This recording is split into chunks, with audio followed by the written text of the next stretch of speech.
Well, dear colleagues, students, other interested parties from across the globe, I'm very happy to be able today to talk with Lotte Bailyn, who is an absolutely highly respected scholar in the field of careers and who has inspired me a lot for my own scientific work.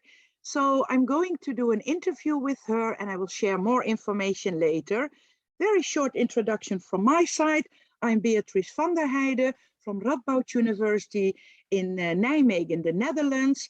And I'm also working in the career division of the Academy of Management, wherein I'm associated with the Research Committee, Doctoral Consortium, and also the Prestige and Impact Committee. And this is why I'm doing this interview today. We had to fight and choose whom we were able to interview, and I'm so happy that I could interview Lotte. So welcome, dear Lotte, and what a beautiful background. I want to know where that is. Where is that? It's our backyard last week in the snow. Oh my goodness, this is a very nice place to think about careers and life, and this is important because I will share with all our colleagues and students and friends across the globe later on that you're very active, although you're officially retired. Okay, let me put the spotlight on Lotte and give you a very small overview of her very impressive CV. Lotte, Professor Bailyn, has brought family into the study of careers, and she's brought out the organizational assumptions that keep the domestic and the economic spheres separate, and thus disadvantage women's careers. She developed with colleagues the collaborative interactive research and did a number of such projects aimed at changing organizational practices to enhance gender equity in the workplace. You can read, if you're interested, the work with Rappaport, Bailyn, Fletcher, and Pruitt, Beyond Work-Family Balance, Advancing Gender Equity and Workplace Performance. She's also the author of Living with Technology, Issues at Mid-Career, Breaking the Mold, Women, Men, and Time in the New Corporate World, and its fully revised second edition, Breaking the Mold, Redesigning Work for Productive as Satisfying Lives, among other books, chapters, and articles. I think, with no doubt, you all understand why Lotte Bailyn has been the winner of the Everett Charrington Hughes Award for Careers Scholarship, Academy of Management, already in 2002. She also won the Work-Life Legacy Award, Families and Work Institute, in 2005.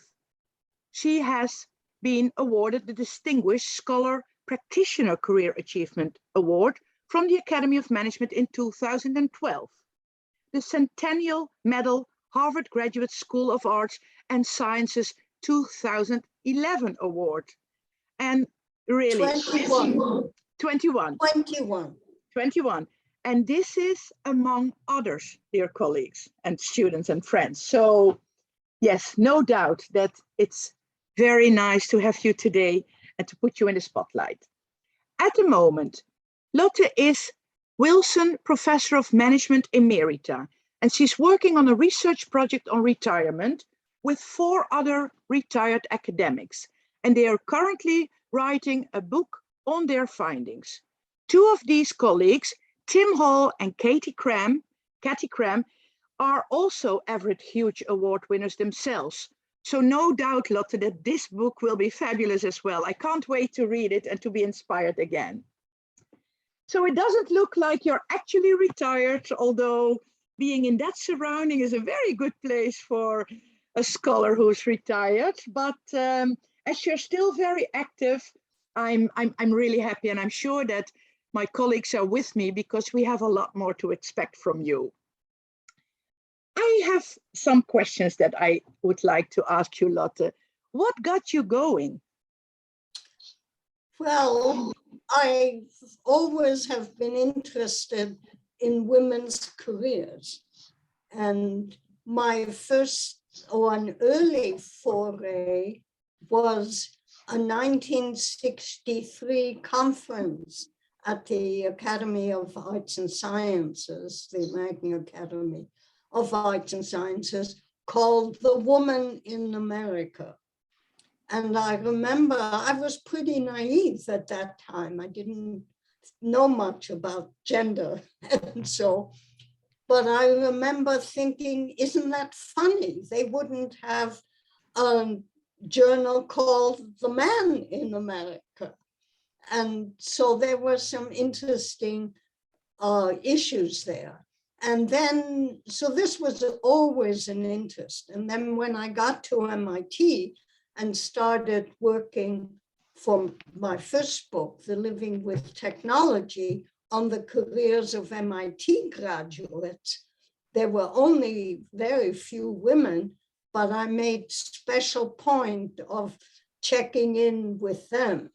And so careers, and then I worked with Ed Chine and John Van Manen, and we did a lot of work on careers, and I kept emphasizing the connection to family. Nice. So, thank you. Can you tell us briefly, just in case I can't imagine, Lotte, but just in case someone watching doesn't know, what is your main theorizing notion in the field? well, it has evolved, but it really is now a gender lens on organizational phenomena.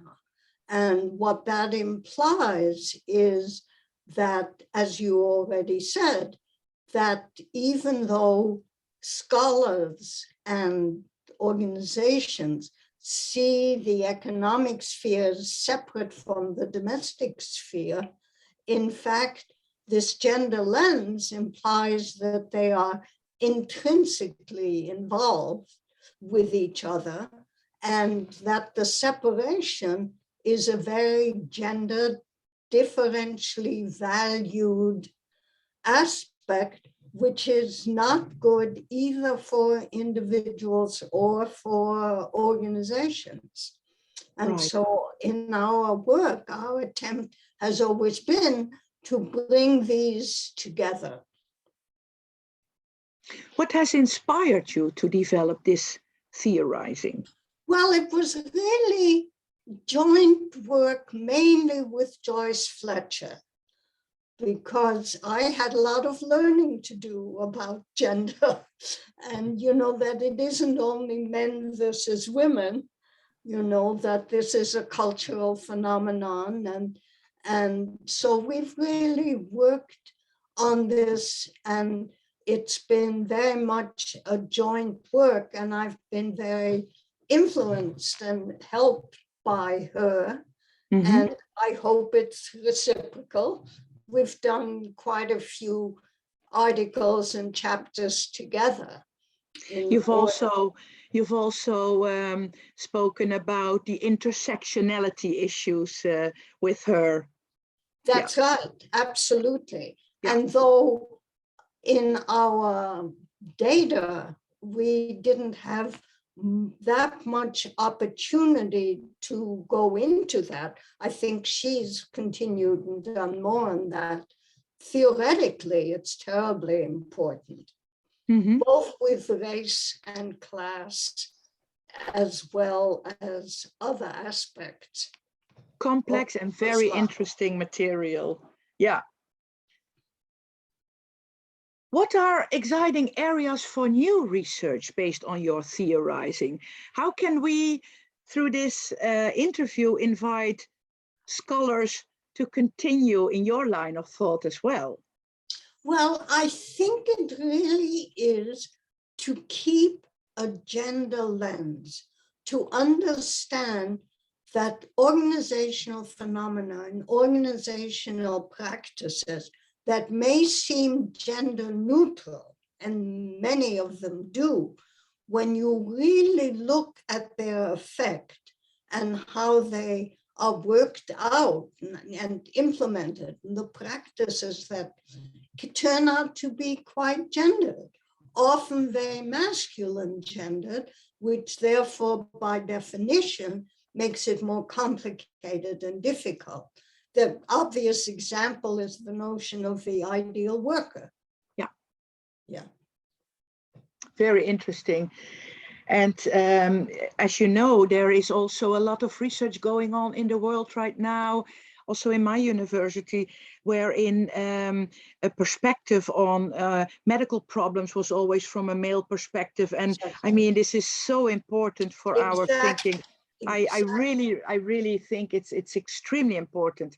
And organizational scholars and theorists haven't always taken that into account. No.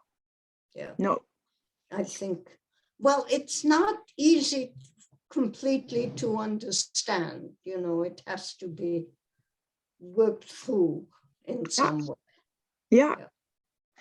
Lotte, which scientific publication are you most proud of and or is a must read, in your opinion, and why?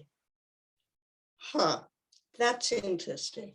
Well, a short article in Community, Work and Family in 2011 is a nice summary of some of the projects we've done, the action research projects, using the collaborative interactive action research approach. I'm quite fond of the second edition of Breaking the Mold. And what's really interesting, that came out in 2006. The first edition was 1993, and the problems hadn't much changed. Oh, yeah. It was, I mean, lots had changed. People were talking about things that nobody talked about in 1993, and there were lots of scholars working on these issues. But the basic organizational assumptions hadn't, and the problems they create for society as a whole, as well as for individuals, hadn't much changed. Important information. A little bit of a shock. That is a shock, yeah.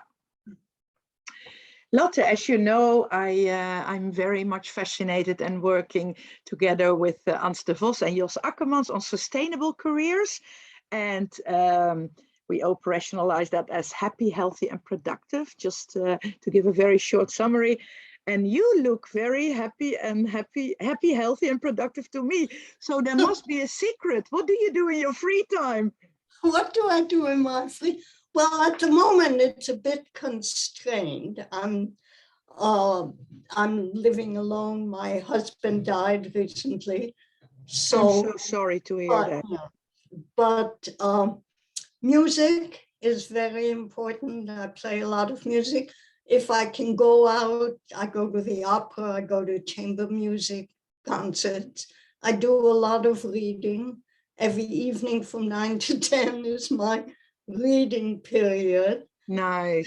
And I'm and you read for fun then, or I mean? Yes, for fun. That 9 to 10 is for fun. It's for fun. Although yes. Scientific reading for us is also a lot of fun, but it's for relaxation. True. Yeah. I have sort of gone away a little bit for scientific reading, and I'm probably pretty out of date by now. But I figure that's okay in retirement. I don't have to keep up if I don't have to. And then still spending so much time and efforts to help us close gaps in our scholarly knowledge by writing this book with your other colleagues. So really, Lotte, I'm really waiting. I can't wait to see this book. And I would like to thank you warmly for your time, for this wonderful interview. And please keep going and keep in touch. Thank you so much. Very nice to have seen you and talked to you. My pleasure, Lotte. Yes.